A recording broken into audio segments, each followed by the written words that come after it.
Halo semuanya, dan selamat datang kembali di sesi Explainer kita. Coba bayangin deh, Anda lagi nonton film thriller aksi yang benar-benar menegangkan. Ada plot twist tiba-tiba, aliansi rahasia yang pecah, dan ketegangan yang terus naik tanpa henti. Nah, percaya atau enggak, skenario itu bukan fiksi loh. Itu persis realitas yang lagi terjadi di pasar minyak global kita saat ini. Kita lagi ngelihat pergeseran kekuatan yang luar biasa dramatis, yang benar-benar mengguncang peta energi dunia. Hari ini, kita bakal membedah habis-habisan soal apa yang sebenarnya lagi terjadi, kenapa bisa begini, dan yang paling penting, kemana arah harga selanjutnya. Jadi, mari kita langsung masuk ke pertanyaan terbesarnya. Kenapa harga minyak tiba-tiba meledak kayak gini? Ini benar-benar jadi pusat dari misteri pasar yang jujur aja jarang banget kita lihat. Cuma dalam waktu singkat, sentimen pasar yang tadinya anteng-anteng aja tiba-tiba berubah jadi super bergejolak. Nah, untuk paham kenapa pasar ini mendadak jadi sangat panas, kita perlu memecah narasi ini ke dalam 3 babak yang cukup dramatis. Yuk, kita mulai! Babak pertama, kita berhadapan langsung dengan sebuah kejutan geopolitik. Bayangkan sebuah status quo yang udah lama banget menjaga kestabilan harga minyak, tiba-tiba retak begitu aja. Uni Emirat Arab secara resmi mengumumkan kalau mereka keluar dari OPEC dan mekanisme OPEC Plus mulai tanggal 1 Mei. Wow, ini ibaratnya sebuah pengkhianatan terhadap struktur pasar tradisional yang udah mapan dan ini berpotensi mengubah total peta kekuatan minyak global. Coba pikirin, ketika pemain kelas berat ngambil langkah ekstrim begini, pasar pasti langsung bereaksi keras kan? Dan bener aja, ketidakpastian soal suplai minyak global langsung melonjak tajam. Masuk ke babak kedua, ancamannya sekarang adalah tekanan pasokan. Saat pasar masih pusing gara-gara manuver dari UEA tadi, muncul lagi tekanan baru yang makin mencekik aliran energi dunia. Saudi Aramco memutuskan untuk memperpanjang penangguhan pengiriman LPG mereka. Nah, kalau Anda gabungkan keluarnya UEA tadi dengan penangguhan ini, efeknya itu bukan cuma sekedar bikin kelangkaan biasa.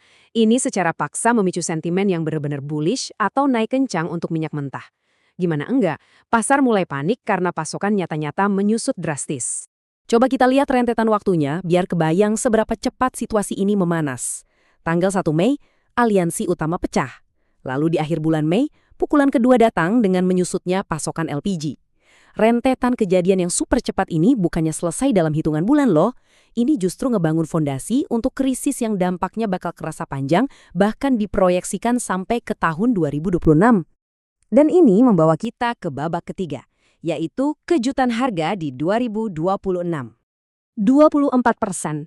Coba resapi angka itu sebentar. Angka yang luar biasa fantastis ini adalah proyeksi lonjakan harga energi dari Bank Dunia yang diperkirakan bakal menghantam pasar menjelang tahun 2026 nanti.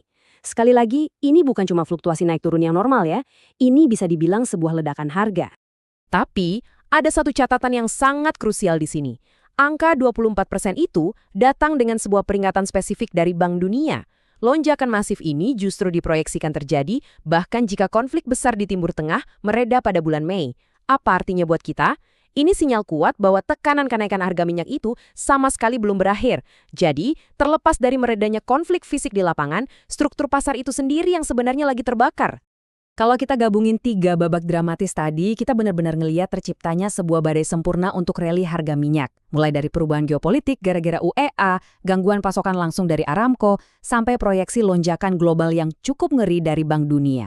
Ketiga hal ini nggak berdiri sendiri-sendiri teman-teman. Mereka saling mengunci, menciptakan satu tong mesiu raksasa yang kapan aja siap meledakkan harga minyak ke level yang baru. Nah, sekarang pertanyaannya, gimana cara kita menavigasi medan pertempuran minyak ini? Setelah kita paham betapa gentingnya situasi tadi, mari kita beralih ngomongin strategi. Disinilah medan perangnya kelihatan sangat jelas. Kita punya 2 kemungkinan masa depan yang saling berhadapan. Garis batas kritisnya itu ada di angka 98,70. Kalau harga bisa terus bertahan di atas angka ini, skenario dominan yang sifatnya bullish bakal ambil kendali penuh. Tapi, kalau batas ini tertembus ke bawah, kita otomatis masuk ke skenario alternatif. Tahu persis batas ini adalah kunci buat Anda bertahan hidup di pasar. Mari kita bedah detail taktisnya ya. Selama harga masih kuat nongkrong di atas 98,70, target dominan bullish Anda melesat naik ke arah 100,40 dan bahkan bisa sampai 101,80. Ini jujur aja adalah potensi keuntungan yang masif banget. Tapi Anda juga harus selalu waspada. Kalau ternyata terjadi koreksi dan harga jatuh di bawah level kritis tadi, targetnya bakal langsung terjun ke 97,80 dan berlanjut ke 97,00. Ini benar-benar permainan teknis tingkat tinggi, di mana setiap poin harganya itu sangat berarti. Dan akhirnya, ini membawa kita ke kesimpulan besar kita hari ini.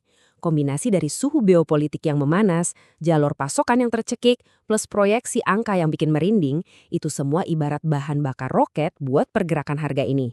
Seperti yang udah kita lihat bareng-bareng secara jelas, pasar saat ini lagi panas-panasnya. Dan buat mereka yang ngerti kemana arah angin bertiup, ada peluang raksasa yang siap mengubah permainan.